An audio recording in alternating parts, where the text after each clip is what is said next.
हम बड़े अफसर हैं, हम लोगों ने समाज से लिया ज्यादा है, हमने समाज को दिया कम है। और आज हमारी कुछ जो हमारी यूनिटी कम हो रही है, उसके लिए हम भी ज्यादा उत्तरदायित्व है। लेकिन मैं दिल्ली में नौकरी भी की है, मैंने भारत सरकार में अपनी स्टेट कैडर में जब था, मैं वहां से दिल्ली आ गया सेंट्रल डेपुटेशन पे। मैं वहां जॉइंट सेक्रेटरी भी रहा हूँ मिनिस्ट्री ऑफ स्टैटिस्टिक्स में, मैं चीफ विजिलेंस अफसर भी रहा हूँ। तो मुझे जो हमारी सर्विसेज हैं, इनकी कैडर मैनेजमेंट करने का मुझे मौका मिला, और उसी अनुसार मुझे जब बाकी लोग थे हमारे समाज के वहां क्या क्या काम कर रहे हैं, मैंने उनको देखा है। तो ये काफी ओवर सिंप्लीफिकेशन भी होगा कहना कि जो हमारे जो बड़े अफसर हैं वो लोग समाज को दे नहीं रहे हैं। मैंने बहुत लोगों की एफर्ट्स देखी है, बहुत अच्छा काम कर रहे हैं। हाँ, एक बात है कि वो लोग कोऑर्डिनेट वे में हम काम नहीं कर रहे, हम अलग अलग जगह पे काम कर रहे हैं, हमको इकट्ठे काम करना चाहिए। जो आपकी बात है, मैं इसलिए थोड़ा सा आपसे सुझाव भी लेना चाहूंगा कि हमारे समाज में अभी आज की डेट में हमारे जो बीजेपी है, हमारे जो भी आइकॉन है, उनको वो अप्रोप्रिएट करने में 2 मिनट नहीं लगाते। लेकिन हम हमारे अपने बुजुर्ग जो है, जो हमारे मार्गदर्शक रहे हैं, जो हमारे आइकॉन्स हैं, हमने मोटा मोटी इनको भुला दिया हुआ है। हो सकता है मेरी बात जो maybe it an exaggeration कि हमारे समाज के लिए जो डॉक्टर अंबेडकर है, वो मेरे समाज के मार्क्स हैं। वो जो मेरे संविधान के संविधाता है, वो हमारे मार्क्स है हिंदुस्तान के हैं। हाँ, उसके बाद हमारे कांशीराम जी मेरे समाज के वो लेनिन है, जिन्होंने वाकई उसको लागू करके दिखा दिया है। लेकिन दुख की बात है कि उसको माननीय कांशीराम जी को हम पंजाब वाले लोग भी जो है, हेलो जी, यस आवाज आ रही है सर आपकी। हाँ यस आवाज आ रही है। हमारे पंजाब के लोग जो है, उन्होंने भी उसके लिए कुछ नहीं किया। उनकी याद में मैं कोशिश कर रहा हूँ, मैंने कई संगठनों जुड़ा हुआ था। एक हमारे पास में एक एसोसिएशन है, वो उनका ट्रस्ट है, जिसमें सारे IAS IPS RSI है, उनको मैंने रिक्वेस्ट किया, लेकिन किसी ने मेरे साथ में आने की कोशिश नहीं की। उन्होंने हाँ कहा कि आप ऐसे करो, हमारा ट्रस्ट जो है इसको यूज कर सकते हो, आप कम कर दीजिए। फिर मैं एक और आपका बंदा है मंत्री जी, उनके साथ मिला, एंड ही वाज वेरी इनकरेजिंगली मेरे साथ में आने को तैयार हो गए। मेरा छोटा सा एक विजन था कि पंजाब में जहां कांशीराम जी जिस जिले में पैदा हुए थे, उस गांव में तो नहीं, हम उस जिले में ही कम से कम हम 15-20 एकड़ जगह जमीन लेकर उनका एक स्मारक बनाए। उसके स्मारक में शुरुआत हम करें, उसके लिए किताबें रखे उनकी, डॉक्टर साहब की किताबें। उसके बाद जितने भी आज की डेट में हमारे पुराने बुजुर्ग हैं, हमारे पेरियार साहब है, हमारे ज्योतिबा फूले हैं, इन सब की किताबें वहां रखी जाएगी लोगों को, और वहां पे एजुकेशन का सेंटर बन जाए।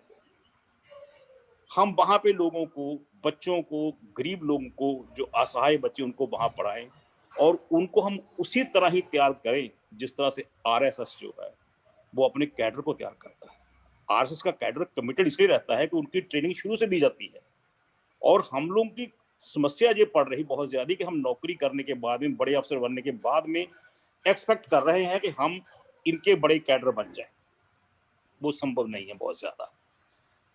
तो मैं इस प्रयास में हूं, मैं अपने लोगों को इकट्ठा कर रहा हूं। अब मैं कितना उसमें कामयाब हो पाता हूं, लेट मी सी।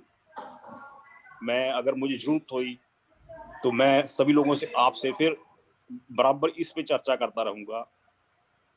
तो ये बात आपकी सही है कि हमारे समाज में जो ट्रेनर्स हैं, हमारे ट्रेनर्स की बहुत कमी है, बहुत कमी ट्रेनर्स की।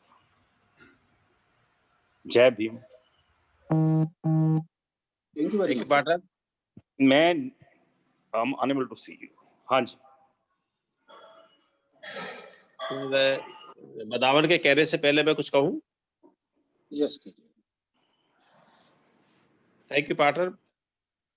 यहाँ पर बदावन जी, मैं ये कहना चाहूंगा कि जो हमारा ये मोटो है, ये केवल ये है कि हमको पहले करना क्या है और समाज को देना क्या है। तो ये चीज समझने की है, ये एक प्लेटफॉर्म तय हो। आपने कहा कि हमको मानवर साहब के जो याद में और उसको मूवमेंट को आगे ले जाने के लिए ट्रस्ट बनाना है, या वहां पर यूनिवर्सिटी बनानी है, या पढ़ाना हो, that is the second step. हम तो अभी ये कह रहे हैं कि हमको करना क्या है, ये डिसाइड करना है, किस डायरेक्शन में जाना है, क्या चीज लेके चलना है। और हमको शायद आप मेरी बात समझ नहीं पाए मगर मैं आपकी बात पे चल रहा हूँ। मैं फॉलोइंग यू पीपल ओनली। हाँ जी, जो आप कर रहे हैं मैं उसी को सर आगे लेना चाहता हूँ। ठीक है, और ओ, भी चल मोहन सिंह भाई साहब, मोहन सिंह जी आप अनम्यूट करिए अपने को। Mohan Singh ji unmute unmute. Mohan Singh ji unmute कीजिएगा। हाँ, बदावन हाँ जी ने नहीं, वो कोई बुरा नहीं है, बदावन जी ने काफी, क्योंकि पैरेलल चलना चाहिए, कोई बुरा नहीं है, बहुत अच्छा है और ये प्रैक्टिकल है सारा। उसके माध्यम से तो एजुकेशन भी तो हो जाएगी वहाँ पे, मेन तो एजुकेशन वही करनी है, वो कह तो रहे हैं। असहाय बच्चों और दूसरे लोग जो भी हैं, they will commit to that platform, वहाँ पे की जगह तो मिल जाएगी, यस बुरा नहीं है, बट इट्स गुड। वो और रमेश जी भी कह रहे हैं कि पहले हम शिक्षित हों तब हम आगे जाएंगे समाज में, तो वो भी एक सेंटर जो बनेगा वो भी ट्रेनर भेजेगा, तो वही जरूरत है मेरे ख्याल में। वो काफी सही कह रहे हैं, आई थिंक, बाकी विचार कर लो। Okay okay, carry on please. मेरा यहाँ पे एक लास्ट में ऐड करने का था कि जो हम ये ट्रेनर की बात कर रहे हैं, आज हमारे इस ग्रुप में, एडमिन ग्रुप में, हमने 56 लोगों को ऐड किया था। काफी लोगों ने हमको कहा कि हम लोग सुनेंगे। तो यहाँ पर कोई एक फियर है, वो फियर क्या है, चाहे वो हम पे अपने मन का फियर है या फोर्स फियर है कि भैया हमें नौकरी में कुछ क्वेश्चन उठाएगा या हमें कोई क्या कहेगा, ये चीज अंदर घर कर गई है। इस पर विचार करने की बात है। थैंक तो यू। फिर क्या कर सकते हैं? वैसे ऐसा नहीं होता, थोड़ा सा मैं अगर 2 मिनट मुझे दूं तो उसमें बात कर सकता हूं मैं। यस बिल्कुल। मैं बताया कि मैं जब जॉइंट सेक्रेटरी Yes, बना yes. भारत सरकार में, तो वहाँ मैं जो इंडियन स्टैटिस्टिकल सर्विस जो होती है, वहाँ ministry of program statistics and program implementation, एक सेवा होती है इंडियन स्टैटिस्टिकल सर्विस। वो भी यूपीएससी के थ्रू आते हैं, वो भी क्लास 1 अफसर होते हैं। तो मैं जॉइंट सेक्रेटरी में उनकी कैडर मैनेजमेंट कर रहा था। तो जब मैंने देखा कि मैं 13 में ज्वाइन किया वहाँ पर, तो 14 में हम लोगों को यूपीएससी को उनकी डिमांड भेजनी थी, हमको कितनी वैकेंसीज थी, वैकेंसीज मैं भेजता था। तो मैंने उसका अपना नोट बनाया, देखा, मेरे पास मेरा डायरेक्टर लेकर आ गया, तो उसने बताया कि सर हमारे पास में वैकेंसीज बैकलॉग पड़ा हुआ है, इसका क्या करना है। तो मैंने कहा कि बैकलॉग वैकेंसी है, उसको तुमको लागू, इसको निकालना होगा। मैंने उसको देखा, अपने नोट बनाया, then I went to secretary को बताया कि सर ये बैकलॉग जो वैकेंसीज वगैरह है, इसको हम लोग खत्म नहीं कर सकते, को भरनी होगी। वो कहता ठीक है, आपका तजर्बा ज्यादा है, क्योंकि मैं पहले, इसके पहले डायरेक्टर था मैं मिनिस्ट्री ऑफ इन्वायरमेंट और फॉरेस्ट में, मैंने वहां भी ये काम किया था। तो ही वॉज हैप्पी, वो कहता आप इसमें जस्टिफाइड है कि नहीं है। मैं कहा जी मैं जस्टिफाइड हूँ। देन मैंने डिमांड अपने टोटल बैकलॉग की प्लस 2 वैकेंसी जो थी, बाकी नई वैकेंसी की, हमने डिमांड भेज दी यूपीएससी को। यूपीएससी में मेरे बैच के वहां पे एडिशनल सेक्रेटरी थे मिस्टर गुप्ता, उनका कॉल आया कि आपने इसको चेक किया है। तो मैंने कहा कि बिल्कुल डीओपीटी के नॉर्म्स मैंने फॉलो कर लिए हैं। तो उसके बाद 7 डेज उसने कहा कि yes we are taking your. तो मैंने वहां पर वैकेंसी जो थी, मैंने वैकेंसी भर दिया था। और 2015 में आप देख सकते हैं इंडियन स्टेट सर्विस में जो यूपीएससी ने रिजल्ट निकाला था, उसमें से 19 में से 17 बैकलॉग वैकेंसी थी, एससी एसटी ओबीसी की, 2 जनरल की वैकेंसी थी। तो मैंने लागू कर दिया था। ऐसी कोई बात नहीं है, अगर आप करना चाहते हैं तो आपके लिए कोई डर, कोई आपको कोई गोली नहीं मार देगा। यस, कोई गोली नहीं मार देगा आपको। It's up to you, it's your commitment. मैं यहां भी रहा हूं, मैंने इसको फॉलो किया है। अभी आपको मैं थोड़ा सा अगर आप और दें, हमारे पास में जो बहुत से लोगों को पता ही नहीं आज तक, आप कितना भी, सब लोगों को पता ही नहीं कि आपको जो रिजर्वेशन मिल रही है, वो जो आईएएस में मिल रही है 15% नहीं मिल रही, वो 10% मिल रही है। एससी को मिल रही है 10%, एसटी को मिल रही है 5%। कभी किसी ने स्टडी नहीं किया। मैं उसमें यूपीएससी में सब, उसमें मैंने वहां तक केस लड़ा था, मैंने डीओपीटी गया, किसी ने नहीं माना। अब दोबारा फिर मैं केस लड़ा रहा हूँ, क्योंकि आपको जो प्रमोशन है आईएएस आईपीएस में दे रहे हैं, वो आपको प्रमोशन कोटा में रिजर्वेशन नहीं मिल रही, सिर्फ डायरेक्ट कोटा में ही मिल रही है। वो हमारे समाज में कभी किसी ने उठाया ही नहीं है। उसका कारण ये था कि मेरी जानकारी अनुसार जो ऑल इंडिया सर्विसेज का था, जो उनको कैडर मैनेजमेंट होती है, डीओपीटी करता है अपना आईएएस का, और होम मिनिस्ट्री करती है आईपीएस की, हमारे फॉरेस्ट की हम करते हैं। तो हमारा उसमें बंदा कभी रहा ही नहीं है, आपका तजर्बा ही नहीं कभी रहा है, एक्सपोजर रहा ही नहीं है। तो इसलिए जो कह रहे हैं कि समाज के लिए हम लोग काम नहीं कर पा रहे हैं, कांची डॉक्टर साहब ने कहा था हमने धोखा दिया है, ऐसा नहीं है। हर बंदा अपने लेवल से कुछ ना कुछ काम कर रहा है। लेवल बात है, कोऑर्डिनेशन नहीं कर रहे हैं। ये सारे बहुत एक इशू थे, बहुत लोगों को नहीं पता है। I was taken aback. आज हमारे एक मंत्री हैं पंजाब से, डॉक्टर अमर सिंह हैं, वो प्रिंसिपल सेक्रेटरी रहे हैं मध्य प्रदेश गवर्नमेंट के, वहां भारत सरकार में एडिशनल सेक्रेटरी थे वो। मैंने उनको बताया, वो हैरान रह गया, उसको पता ही नहीं था, बहुत सी बातें हमको ज्ञान ही नहीं है। ऐसा बाकी सभी सर्विसेज में चाहिए जी। तो ये भी एक अपने आप में अवेयरनेस करने का काम। अब इमेजिन करो कि आपके पास में ये तो धोखा है ना, हमारे पास में ब्रीच ऑफ ट्रस्ट है संविधान के साथ में। आपके पास में 1/3 वैकेंसी अगर भरी होती 1947 से लेकर आज तक है, जो हमारे पास में 12,000 लोग भर्ती होने थे, उसमें हमारे पास में सिर्फ 8,000 ही हुए हैं, बाकी कहां गए? ये सब बंदों को ट्रेनिंग के लिए हर बंदे का अलग अलग रोल है, हर बंदा अपना काम करता है। बाकी मैं यही कहना चाहता हूं कि ये डरने वाली बात नहीं होना चाहिए कि हमको कोई कुछ कर दे, कोई कुछ नहीं करता। I got all my promotions in due time, मुझे कहीं कोई दिक्कत नहीं हुई है। Good, thank you partner. Sir मैं यहाँ पे दो कुछ, चूंकि विवाद का नहीं बनाएंगे हम विषय, यहाँ मैं एक्सपीरियंस में जो मेरे साथी ने शेयर किया, मैं भी उसको शेयर करना चाहता हूँ। मैं पार्टनर यूपी के गवर्नमेंट में नहीं अच्छा कहूँगा, लेकिन मेरे एक ऑडिट पॉइंट होता है, और ऑडिट में ये आती है कि क्या खामियां निकली और उसका कैसे समाधान होगा। यहाँ भोपाल सर मेरे साथ है, मैंने उसको जो सीखा है और जो मुझे मिला है, और मैं आपको शेयर करना चाहता हूँ, जो प्लेटफॉर्म शेयरिंग द व्यूज, जो हम लोगों की सोसाइटी में कैसे पे बैक करना चाहिए, आप सब जानते हैं। देखिए, एक तो चीज आपने उठाई थी कि जो हम लोग फियर की बात कर रहे थे, तो उसको हम कागजों पे रिड्यूस करते हैं, जिसको ड्राफ्ट बोलते हैं। शासन की प्रणाली में और भारत सरकार की प्रणाली में, क्योंकि मेरे सब जो रिलेशन आप सब जानते हैं, वहाँ नोट शीट चलती है। भूपल सर हैं और भी सर है मेरे साथ में, यहाँ पे बीसी है। बीसी जानता अच्छी तरह से कि यहाँ पर नोट शीट का मतलब नहीं था भाग में। उसको बोला जाता था कि ये आप भी जान रहे हैं कि ये नोट शीट ऐसे बना के लेके आई और ऐसे चलेगी।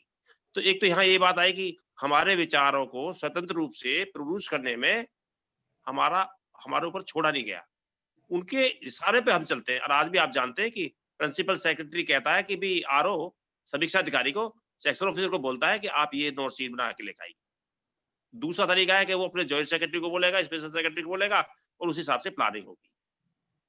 तो एक तो चीज है कि हम we are not independent to put up our own views. Bhopal साहब का प्रमोशन की बात आई थी, भारत सरकार में जाने की, इनकी फाइल ही नहीं भेजी।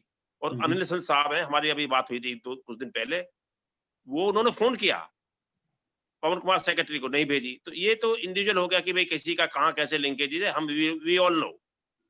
दूसरा बात आपने कही कि प्रमोशन में कैडर की बात, ये इशू आपको याद हो, मैंने 2 बंदों का आज मेरे साथ जुड़ा नहीं, कंजवट इलाहाबाद है, बिहार रविवार, मैंने कहा पता नहीं क्यों डरा, राकेश चंद्रा आगरा, उनके कैडर में प्रमोशन में रिजर्वेशन की बात थी। तो यहाँ पे कहा कि ये क्लास 2 पोस्ट है, ये क्लास 1 पोस्ट है।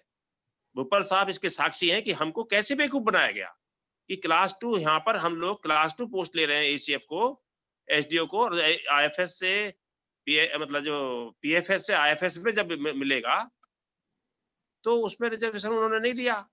और ये केस हम आपके पास लेके गए, आपने इसमें बहुत मदद करी, लेकिन फाइनली सारे स्टेट से आपने मांगा कि कहाँ कहाँ क्लास 1 है, कहाँ क्लास 2 है।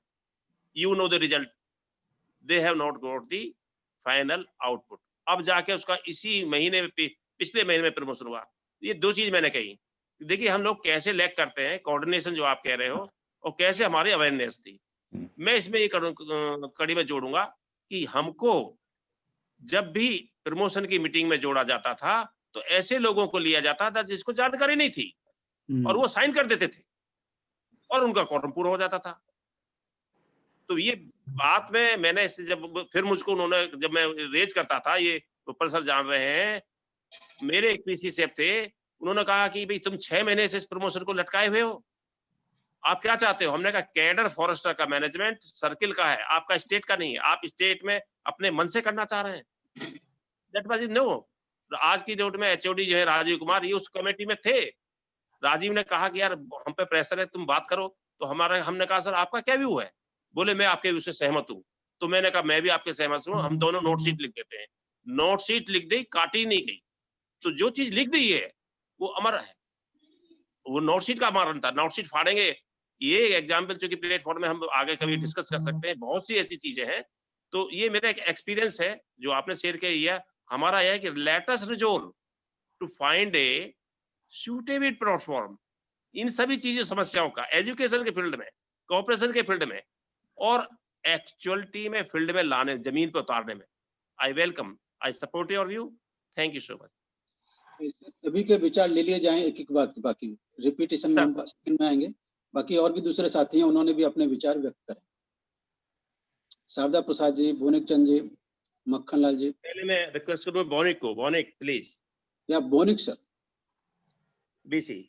Welcome sir. यस सर, मैं नॉर्थ ईस्ट से हूँ। तो हम लोगों का एक्सपोजर जो आपने बताया है, चीजें एजुकेट, एजुटेट एंड ऑर्गेनाइज, ये सब कंसेप्ट एक तरह से प्रैक्टिकली हमारे लिए न्यू है। तो इसको मुझे जोड़ने से और कुछ हमारे साथियों को नॉर्थ ईस्ट से जो ट्राइबल्स हैं उन लोगों को भी जोड़ना जो आवश्यक है। Many of our Northeast people are educated, but we are all in a, क्या कहते हैं, we live in a box. सबको अपना अपना करना है, and most of the time हम लोग सोच नहीं पाते हैं कि हम लोग कैसे कंट्रीब्यूट करेंगे। इन कारणों से नॉर्थ ईस्ट में आपने देखा होगा तमाम जो उग्रवादियां ये सब पैदा हुए हैं। तो धीरे धीरे बदल रहा है, बट द इंटेलिजेंट क्लास हमारे यहाँ भी नहीं है। जो इंटेलिजेंस तो पैदा हो गया है विद एजुकेशन, लेकिन इंटेलिजेंस क्लास जो सर ने बात किया उसकी बहुत अहम आवश्यकता है। तो मैं बिल्कुल सहमत हूँ कि I think we have to create an intelligent class trainers. तो I really appreciate and I have gained a lot of introduction today, और आगे भी मैं सीखना चाहूँगा इसमें how to become a trainer of intelligent class. Thank you, sir. Thank you, partner. Next, please. नाम लो ना, मक्खन सर आप अपना व्यू रखिए। मेरे तो भी उनका दूसरे मक्खन लाल और उनका बनाइए, शारदा प्रसाद। शारदा प्रसाद जी। शारदा प्रसाद जी ओपन कीजिएगा अपने आप को, अनम्यूट कीजिएगा।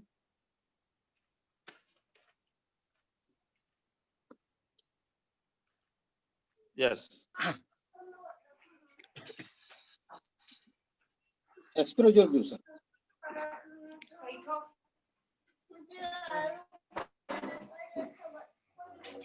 जैसा अम्बेडकर साहब ने कहा कि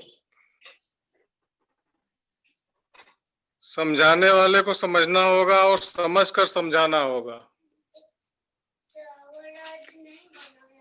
पहले हम अपनी परिस्थितियों को, अपने प्रॉब्लम्स को समझें और उसको आगे चलकर समझाएं लोगों को। हमारे अपने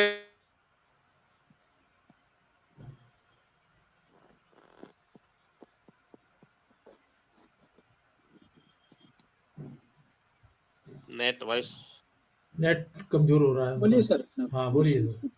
उनके अंदर कोऑपरेशन की जरूरत है। यस।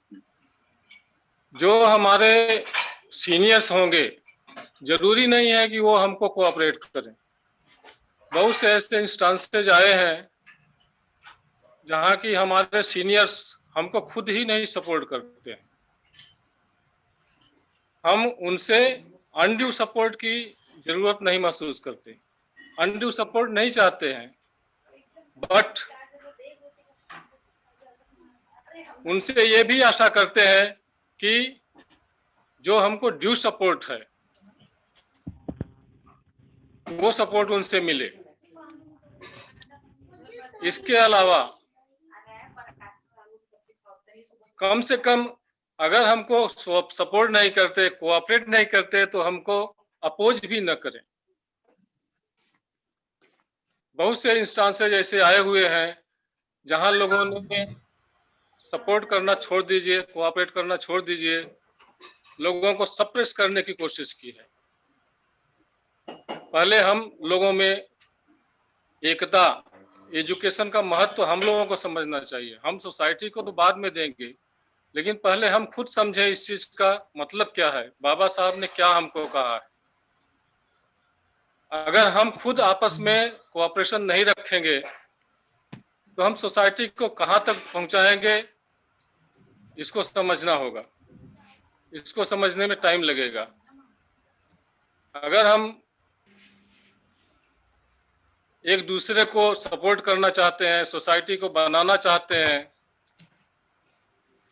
तो पहले हम खुद अपना विचार बनाएं कि हम सोसाइटी के लिए कुछ काम करें। अपनी सोसाइटी के लिए पहले काम करेंगे, फिर हम जो आगे होगा उसका रास्ता खोल पाएंगे।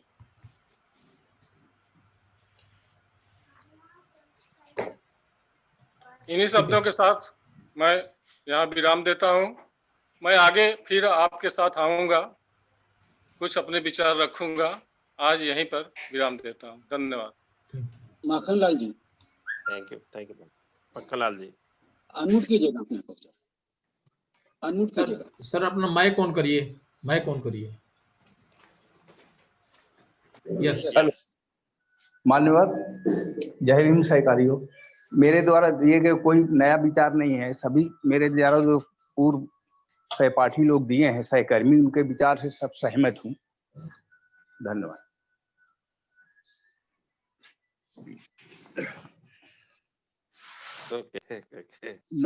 नाहर सिंह जी का इंट्रोडक्शन रहेगा था। मैं दे देता हूँ नाहर सिंह जी का। पे बैक टू सोसाइटी प्रोग्राम में 3 बार के 5-5 दिन का ट्रेनिंग कैंप किए हुए, पर्सनल ट्रेनिंग किए हुए ये हमारे साथी हैं। और शायद मूवमेंट के अंदर ट्रेनिंग के लिए जितना इन्होंने लाभ उठाया उसका बहुत बड़ा लाभ इन्होंने उठाया।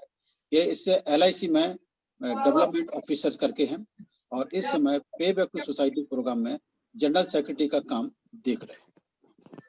साथियों, मैं आप लोगों के व्यूज सुनकर मेरे को बोलना जरूरी है। थोड़ा सा आपको बहुत सारी बातें बहुत पॉजिटिव और कुछ हद तक क्रिएटिव भी आई सर। इसमें सर मैं कह रहा था कहने से मेरा तो हो गया। बोले अम्बेडकर साहब बोलिए कि हमें डरना नहीं चाहिए। एक्सपेक्टेशन कहने से डर नहीं निकल जाता है और मेरे लिहाज से वो डर भी नहीं है, हिच है किसी वजह से कि उन्हें पॉसिबिलिटी नजर नहीं आती। इस मूवमेंट में पॉसिबिलिटी कि हम ये हो सकता है, हम कर सकते हैं, हम कामयाब हो सकते हैं, ये पॉसिबिलिटी अगर नजर आ जाए तो हिच और डर नाम की चीजें अपने आप ही भाग जाती है। इसलिए इस मूवमेंट में आपके लाइफ का, सर्विस का बहुत बेहतरीन अनुभव रहे होंगे। मैं आपके सर्विस के बारे में, आपके इनसाइड स्टोरीज के बारे में कुछ नहीं कहना चाहता, वो आपका अनुभव आपके साथ।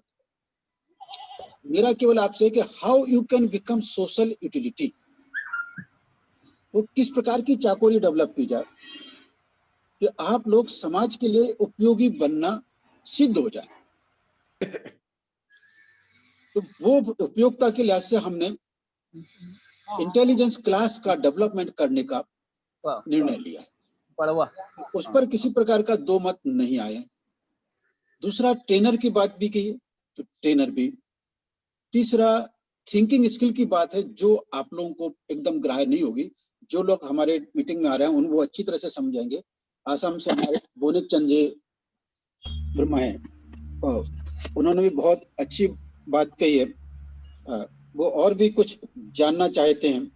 डेफिनेटली हम इतने शॉर्ट पीरियड में सारी बातें आपको नहीं बता सकेंगे और आप लोगों के समय का पहली बार आए हैं, इसलिए ये भी यहाँ हमने थिंकिंग स्किल को ट्रेनिंग के द्वारा ग्रास रूट तक पहुंचाने का, सुपर क्लास 1 से लेके नीचे के क्लास 4 तक, और जो क्लास 1 क्लास 4 में है भी नहीं है, जो कम पढ़े लिखे हैं, किसान हैं, लेमैन हैं, महिला हैं, सब में थिंकिंग स्किल डेवलपमेंट करने का संकल्प है। और वो भी आप जो जो इस चीज को सीखेंगे, थिंकिंग एज ए स्किल और life skill, just like breathing. अगर हम इस चीज को समझ ले गए तो जो बड़े हमारे सीनियर हमको सपोर्ट नहीं करते, अरे वो सपोर्ट नहीं करें, कम से कम विरोध तो ना करें, ये एक्सपेक्टेशन हमारे माइंड में आ जाता है।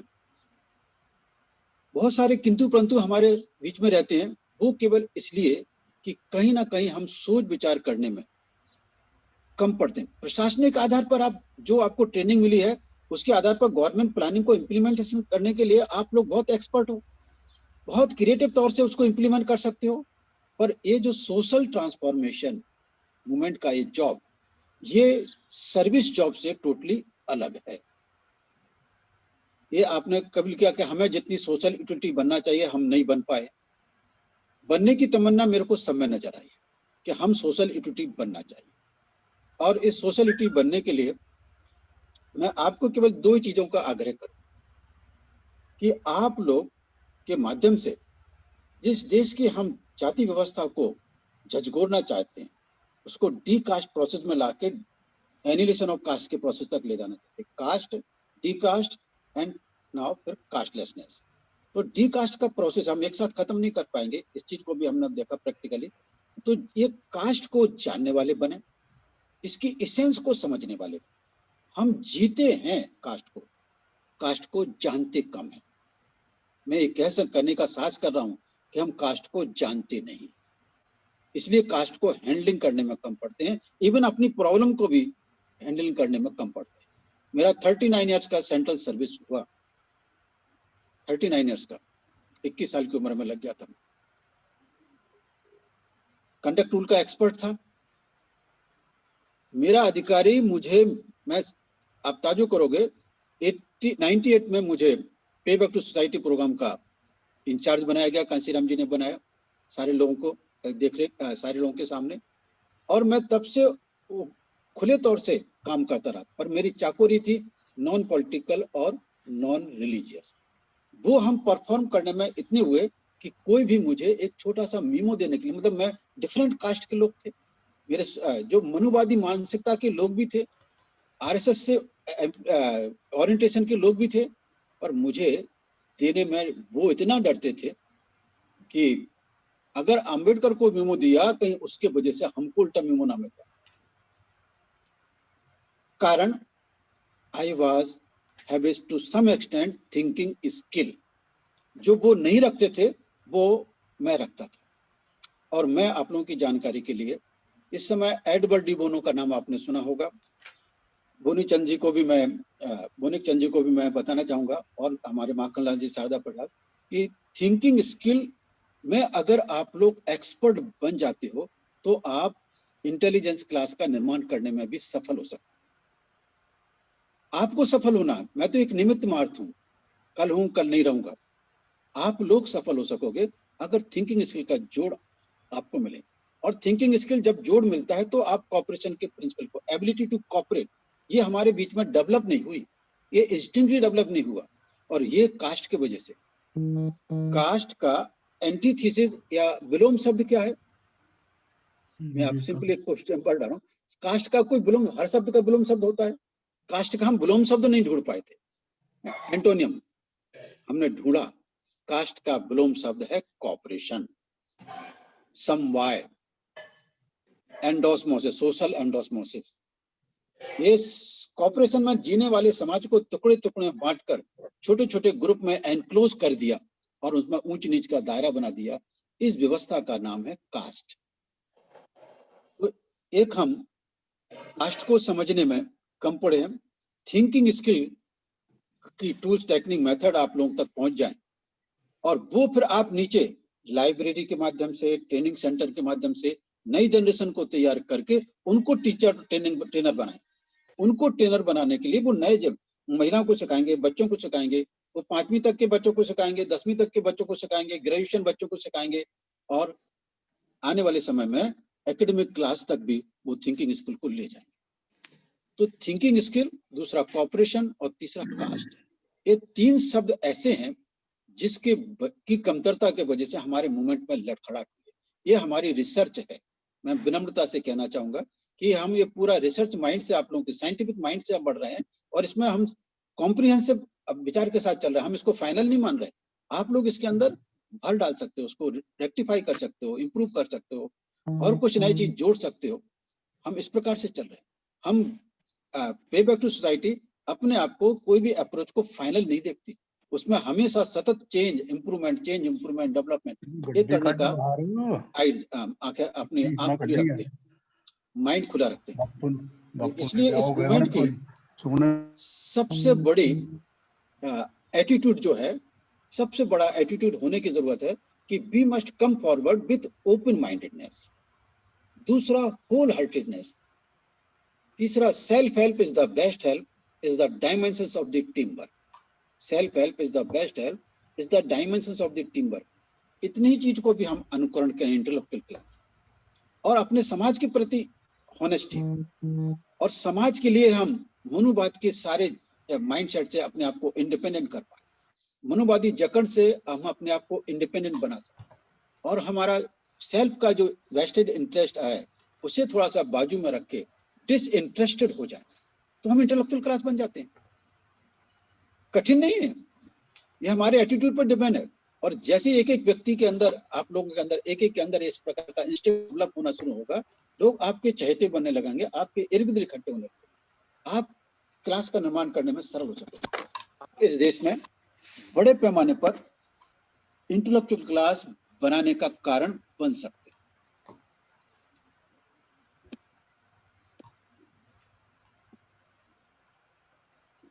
इसलिए आपने ट्रेनर्स को हम उपलब्ध करा सकेंगे। डर नाम के लिए मैंने बोला ये, और आपको हमने बोला हम साइंटिफिक रिसर्च एटीट्यूड से आप लोगों के बीच में आए हैं।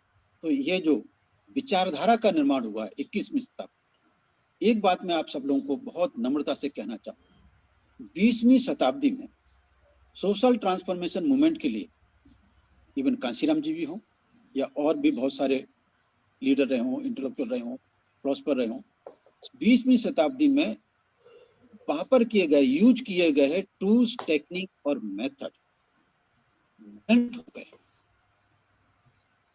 ब्लंट हो गए। मोथरे बोलते हिंदी में, मराठी में और बोलते हैं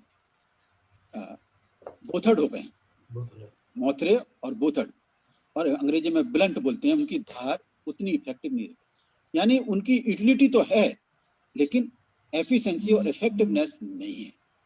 इसलिए हमने टूल्स, टेक्निक और मेथड 21वीं शताब्दी में बहुत सोच विचार करके इजाद किए हैं, नवीन तरीके से लाए।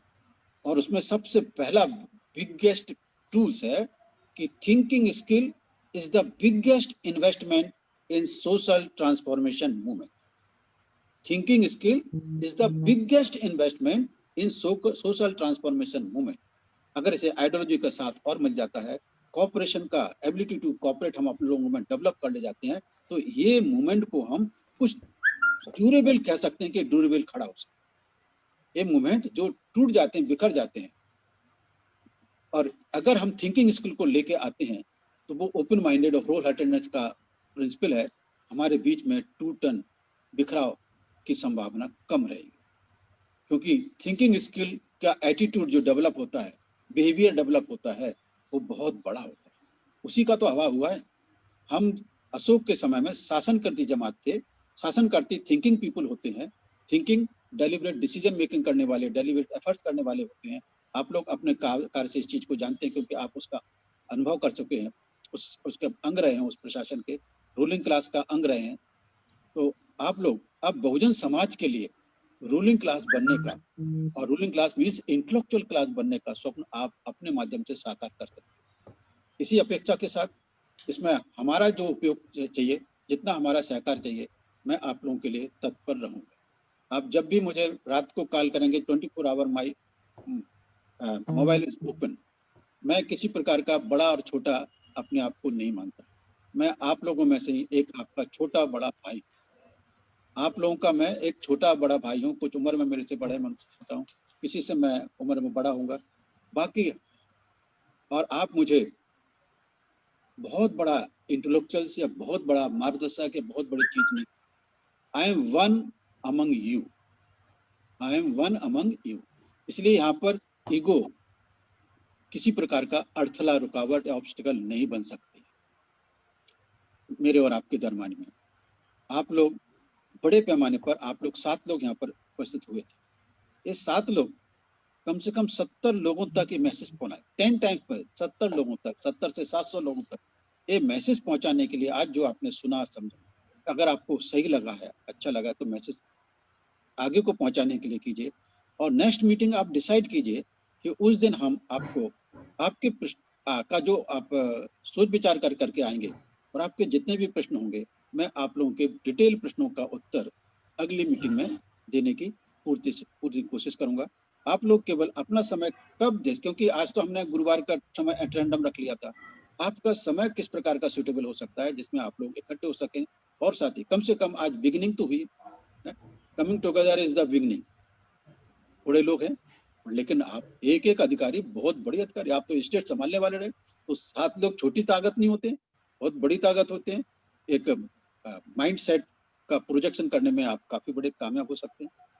तो मैं यहीं पर अपनी बात को समाप्त करना चाहूंगा और आप लोगों से चाहेंगे कि अगली मीटिंग के लिए अपना टाइम समय निश्चित करें। ओवर टू रमेश चंद जी।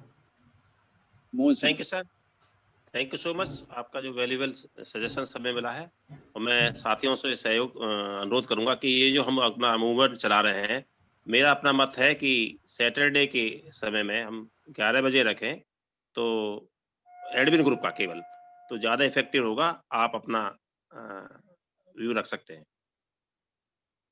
ये बात आप लोगों को मैं एश्योर करूंगा कि इसमें IAS, IPS, IRS, IFS और एलाइड सर्विस जो आप लोग कुछ समझते हैं, उसके अलावा और भी कोई साधारण और दूसरे आदमी नहीं आएंगे। आप फ्रीली अपने ऊपर डिस्कशन कर सकोगे। इसमें डॉक्टर भी इन्वॉल्व नहीं करेंगे, इंजीनियर्स को भी इन्वॉल्व नहीं करेंगे। आपका जो सेंट्रल सर्विस का, स्टेट्स के हायर सर्विस का, PCSC और UPSC का, उसको ही आप इन्वॉल्व कीजिएगा और आपके माध्यम से इन्वॉल्व होगा। मैं जबरदस्ती किसी को भी इन्वॉल्व नहीं करूंगा, आप लोगों को इन्वॉल्व करके अपना दायरा बढ़ाना। Thank you. Mohan Singh ji, unmute कीजिए। 5-6 महीने से हम लोग PR अम्बेडकर साहब से काफी डिटेल में काफी डिस्कशन, हमने काफी लेक्चर हो गए हैं, मतलब उसमें छोटे मोटे तो बन ही गए ट्रेनर, बट अभी परिपक्वता तो आई जाएगी धीरे धीरे।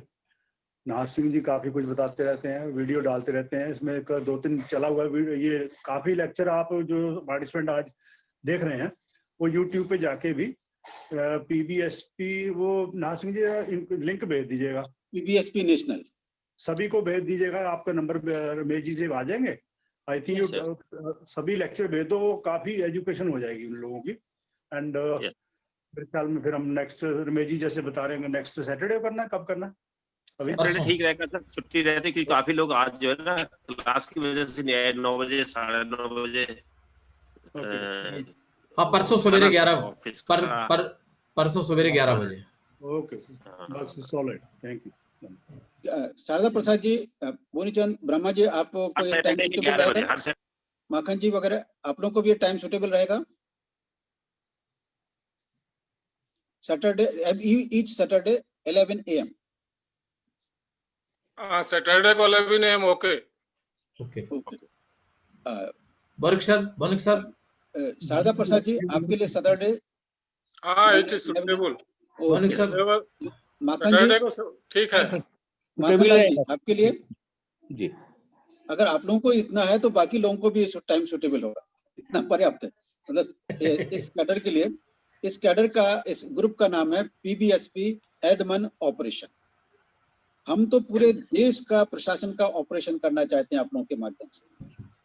पूरे आपके पास वो टैलेंट है, रिटायरमेंट के जो सर्विस में है वो वहीं पर सुरक्षित रहें, उनको हम बिना डिस्टर्ब किए हुए उनका योगदान लेना चाहेंगे। और जो लोग रिटायर हो गए हैं, उन्होंने तो खुलकर इस ट्रेनिंग का उपयोग करके, इस माइंडसेट का उपयोग करके समाज के लिए उपयोगी बनने का संकल्प लें। आप लोगों से मैं केवल है कि आप 5 साल केवल मूवमेंट के लिए संकल्प ले लें, तो हम इस हयात में ही, इसी उम्र में भी परिवर्तन का जज्बा समाज को स्वाद दे सकते हैं, समाज को। और एक बात बताना मैं भूल गया आपको जाते जाते, कि we are completely non political and non religious movement. Yes, ये बात बताना मैं भूल गया था। We are completely non political and non religious. इसलिए किसी को हमारे ग्रुप के साथ जुड़ने में किसी प्रकार का कोई शंका या किसी प्रकार का खतरा हो या डर हो, वो नहीं रहता। हमने वो सारी चीजें पहले से ही प्रतिबंध कर ली। So over to Ramesh Chand ji, sum up and give a vote of thanks.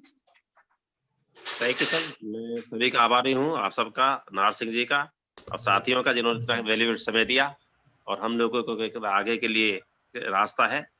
और नेक्स्ट जो है सैटरडे 11 बजे मिलते हैं with positive hopes. Thank you so much. Okay sir. Okay. जय जय भीम। भीम। नार सिंह जी। जय Thank you very much. जय भीम सर, सभी लोगों को जय भीम। जय भीम। जय भीम।